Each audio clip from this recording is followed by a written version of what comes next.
So we've focused a ton on art here, and I just Yeah. want to let you know it's not because that's all I care about with this game. Well, I love art. I care so much about art. So if Yeah. I'm obsessed with it, it's just know that I do care about the gameplay. So can we talk really quick about the I gameplay? sort Do of you have skipped time? out of the gameplay discussion accidentally. Well, Yeah. I'm so fascinated by the ability to pitch a game idea in a sentence. I love Yeah. to try and get developers to do it. Yeah. And Okay. I can imagine you're not the kind of guy who wants to do that. No, actually, for this, I actually got a lot of practice a couple weeks ago. I'll try to summarize it here, but I'm also kind of tired of doing this because I did a ton of press interviews where I do this. But okay, the idea is part of the magic of game design is when games are fun, right? Why are they fun? There's different reasons. One of the reasons that game designers work on when they design a game, and this is more obvious to see in puzzle games, but it really affects all kinds of games, is when you design objects that work together really well. And, you know, in a puzzle game, it might be, hey, that mirror that teleports stuff, and then there might be some object that interacts with that in a cool way, right? But in all kinds of games, so like in a first-person shooter, you know, you design some guns and you design some monsters, and do they create cool situations when you try to attack this monster with this gun or whatever, right? Mm-hmm. Or when you have monster A and B in a room, is that interesting? And monster A and C in a room, is that interesting, right? So that's what game design is like. And so I wanted to make a game where we zoom in and really look at that and try to understand, what is that all about? Like that thing about things combining and creating delightful situations. And so in this game, we've taken these 4 worlds. You play them individually first, and then we mash them together and you start playing combinations of the worlds. Oh, I see. And we take you through all these permutations of how things could combine. And we, you know, do our best to design the levels to be fun to play and delightful and all this stuff. Yeah. And the goal is to like really shine a light on what exactly is this fun thing about games, where like stuff combines and generates situations that are surprising, but also you kind of should have expected them, but you didn't quite, right? And they generate delight and fun. And so that's the ultimate point of the game. Okay, so I think I got it. Yeah. It's like elements. It's like fire, ice, water, earth. Kinda, but different. From a gameplay perspective, which is like if somebody masters, let's say, fire. Yeah. I'm not saying that's what this is, but it's like if somebody was to master fire, and then suddenly that master went into a water, and then they had to master water. Then you take both of them and you combine them, and then suddenly out comes this whole new gameplay style. Is that kind of what this is? Kinda. I mean, but you could think about it just directly from that elemental analog that you made, right? So you could learn about fire individually, and you could learn about water individually, but obviously water and fire interact, right? You could throw water on fire to quench it, which is not something you ever would have known just playing in fire, right? Yeah. But it'll generate steam that might scald you. It'll generate smoke. It'll have changed the color of the surface that the fire had burned, which is not necessarily something you would observe, you know. And then maybe the water world is about all kinds of liquids and not just water. And maybe some of those, maybe there's gasoline in the water world, and it just smelled funny, but since there was no fire in the water world, you didn't think it's like water. It's just like water that smells funny. And then you realize when the things come together, actually, they're very different, right? So the goal is for them to master it linearly. So we start them in one world, they master that world, then they move on to the next one and master that one. Yeah. So if I walk out a little bit further, so if I start doing the RPG heroes one, so we showed the warrior, but there's like a thief who pulls stuff. There's a wizard who teleports. There's a bard who charms people and monsters. There's a druid who transmutes stuff, and a priestess who protects. So there's like 6 main characters in this thing. And as you go from screen to screen in the overworld, you drop into these levels where the different characters do stuff. I mean, I should have probably showed that, but I'm skipping ahead. It's been a long podcast. So, you know, you go through these screens where you're adventuring further and further out.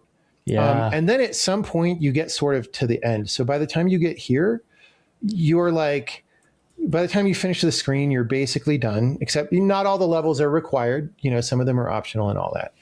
And so I've traveled a fair bit out to the north in the overworld, and all the territory in the north belongs to the D&D Heroes game, right? So it's like 4 different games. Yeah. In sort of an anthology, but then they come together, right? And so that's wild. So are you saying that you've taken 4 different game genres and mashed them together into one? I would say there's subgenres of puzzle game, maybe, right? Yeah. But yes. And so we could show, this is one of the things that we do in the trailer. We've sort of been doing hero stuff in the north. Let's just show one other character really fast so you get the idea. I'm just hitting some cheat keys to like cheat levels so I can go in them. So this guy's a wizard. We do this fun thing where we reprise the levels over and over. So this is the same level you saw before, but it's a different character. And this guy, actually, you know what? Let's do all of them. Is real fast. So we saw the warrior. He could push a lot of things. He could push an unlimited number of things, right? We have the thief. She can't push anything at all. So objects act as walls to her, but she could pull, right? And her pulling is a compulsive aspect of her personality. So she can't just walk to the right here. She has to pull, right?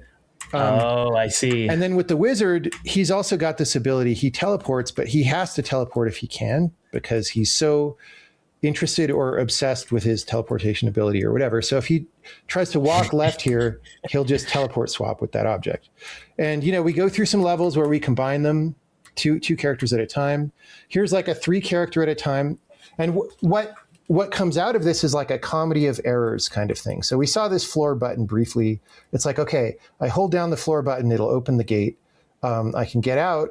But we can't stand on the button because then that character can't get out. So we need to get that crystal that's in the corner.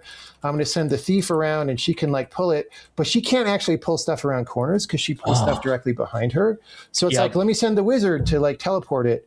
So he tries to walk south and he just swapped with the warrior.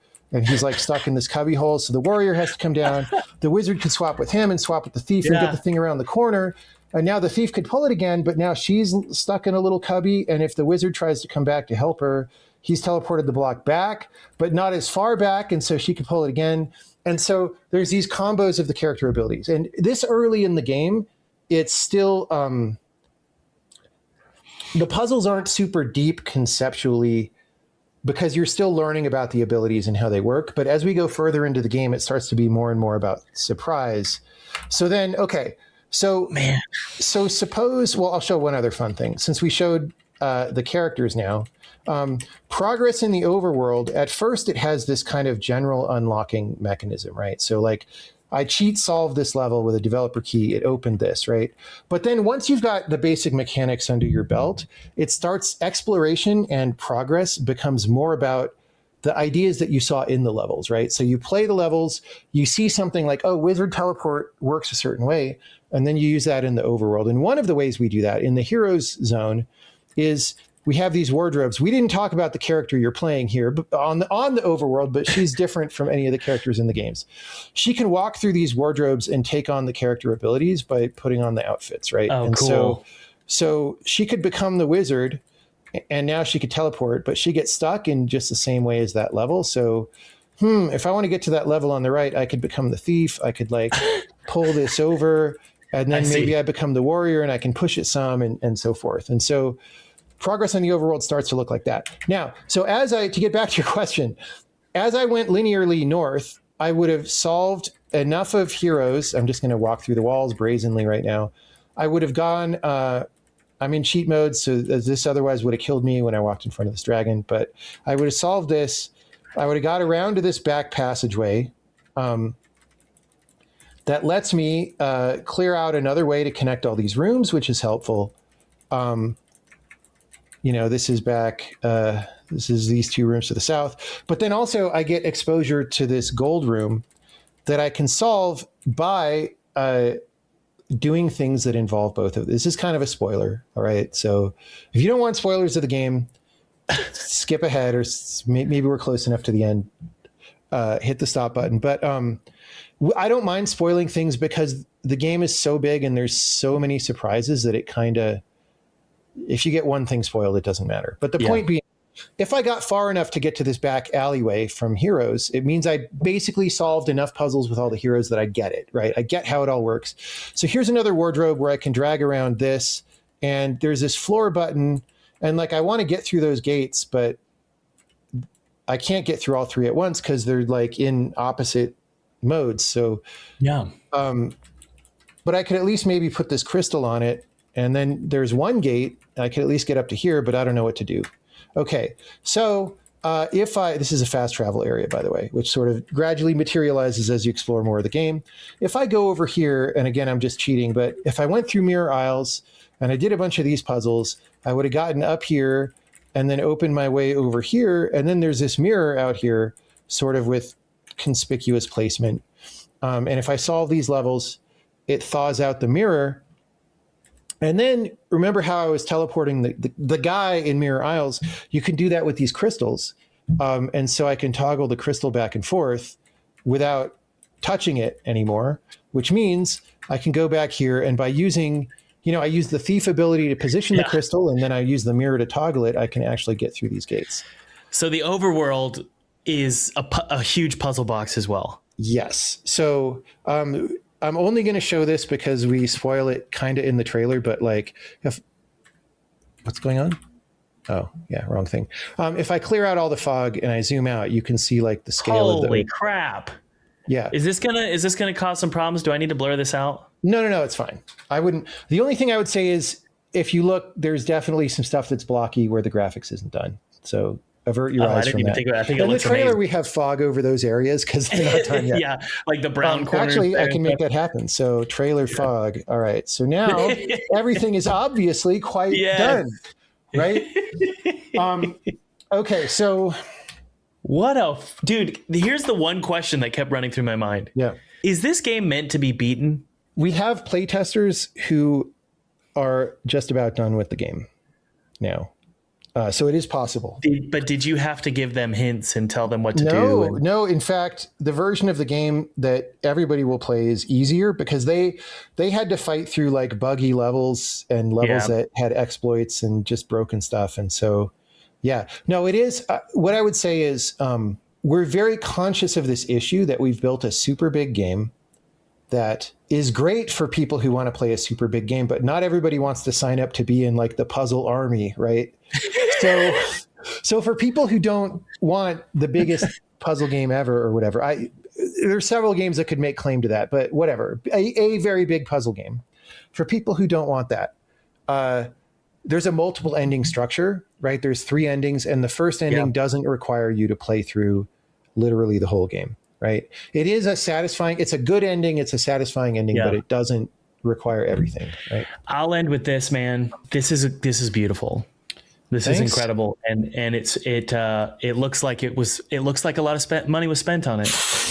I wish we could have spent the money a little more efficiently, right? So no, this is incredible, and it's just amazing. And I think what you've done here is just shown, that building the engine and the game, that was the 10-year journey. It was the engine, the game, the language, programming language. Yeah. All right, John, thanks so much, man. Yeah, thanks for having me on. Good talking to you again. Yeah, dude. Link is in the description for anybody who wants to wish list. Let's get those wish lists up. Yeah, the wish list is great. We also we have a Discord that you could drop in on and talk to people. I tried to link it from Twitter, and then Twitter rewrote the link and like it was broken. So, but we have that.